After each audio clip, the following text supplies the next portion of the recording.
আল্লাহর যতগুলা ফেরেশতা আছে, বলে ফেরেশতা তো বুঝি না।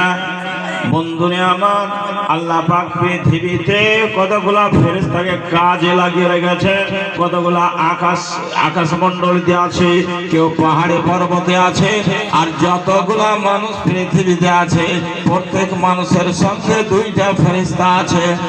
রাত্রে এবং দিনে, সকালে সন্ধ্যাতে মানুষের দ্বারা যে কোনো কাজ কর্ম হবে ওই দুইজন ফেরেশতা লিখতে থাকবে।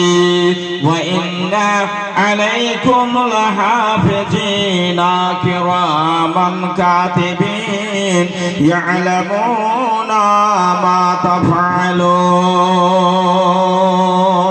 দুইটা ফেরেশতা আছে প্রত্যেক মানুষের সাথে।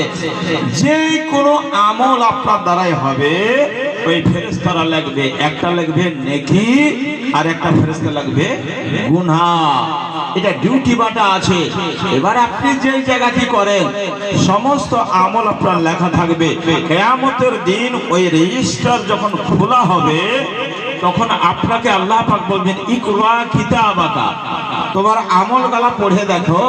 আপনি বলবেন মাওলানা আমি তো পড়ালেখাই জানি না, মূর্খ মানুষ। হিন্দি, বাংলা, ইংলিশ, সংস্কৃত, উর্দু, আরবি, ফার্সি কোনো ভাষাই বুঝি না।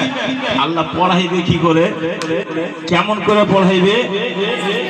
আল্লাহ পাক বলছেন কোরআন ইকরা কিতাবাকা, সেদিন বলা হবে পড়ো তোমার আমল নামা খানটা। দুনিয়াতে মানুষের আরমান পুরা হয় না, কিন্তু আল্লাহর কাছে মরার পরে আরমান পুরা হয়ে যাবে।